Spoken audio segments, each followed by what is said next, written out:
perché Così è impossibile. Chi avrebbe detto che io sono un 4? Io un 3. E lui un 2. Chiedo scusa se interrompo questo momento della riunione della redazione della Casba. Perché abbiamo inquadrato quel soggetto col turbante? Perché questa domenica, nel corso della manifestazione di Vicino Lontano, ci sarà un suo intervento, un intervento di Khatami, che è l'ex ex presidente dell'Iran. Ci sarà un intervento, appunto, e ci sarà una sua conferenza alle 11:30 di domenica. Sabato mattina. Questo personaggio arriverà e noi saremo lì e lo accoglieremo. Cercheremo di pedinarlo, fra virgolette.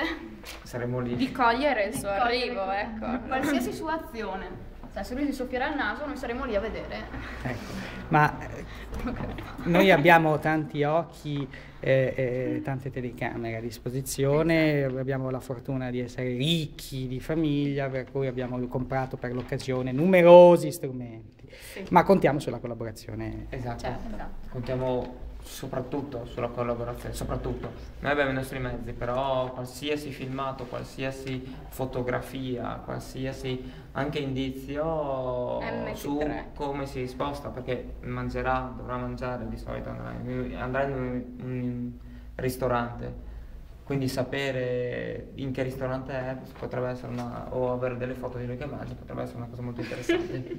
In breve, se avete notizie su Khatami, fatecele sapere, avete la mail della Casba e anche il cellulare, vero Vanessa? Adesso abbiamo attivato anche il cellulare. Potete mandarci anonimamente degli SMS, magari dalla cabina del telefono, per dirci, magari non proprio lo spostamento di Khatami via SMS, però per farci avere delle segnalazioni. Per esempio, avete delle opinioni controverse su Khatami, avete delle opinioni forti sul Vicino Lontano che volete dire, non riuscite a trattenere, beh, la Casba è il luogo ideale, raccoglie qualsiasi cosa che una persona abbia voglia di dire, perché noi diamo questa possibilità di far parlare le persone, qualsiasi persona abbia voglia di dire qualcosa, ci siamo noi e la accogliamo ben volentieri.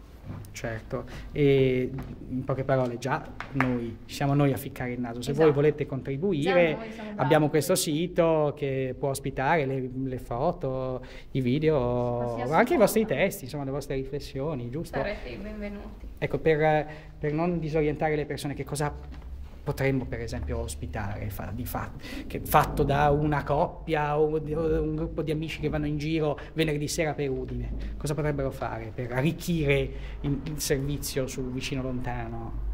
Per esempio potrebbero fare qualsiasi video con i telefonini che più o meno tutti hanno la possibilità di effettuare e metterlo su YouTube, in modo che noi poi riusciamo a recuperarlo e loro magari ci segnalano il link, abbiamo fatto questo video sul Vicino Lontano, abbiamo il piacere di condividerlo con voi, oppure le foto. Qualche foto interessante di qualche situazione che segnali, che evidenzi l'incontro magari tra persone. Certo, oppure ancora meglio, perché non entrate nella redazione anche voi, potrebbe essere una proposta che abbiamo immaginato prima nella nostra riunione. Chiediamo a tutti formalmente, se volete intervistare i vostri amici, raccogliere le loro opinioni, su che cosa? Su Vicino Lontano, sulla nostra città, sull'Oriente, sull'Occidente, sull'Islam, sull'ebraismo, su quello che volete, su tutti gli argomenti che campeggiano sullo sfondo di questa iniziativa e naturalmente la Casba sul quartiere della stazione, che non manca mai nei nostri pensieri. Non manca mai perché è stato il nostro fuoco iniziale. E continua ad esserlo e ad alimentarsi con tutte queste manifestazioni che Udine sta proponendo. Certo, noi quindi concludiamo qui questo comunicato del giorno 7 maggio 7 maggio 2007 e a presto sulla Casba. A presto.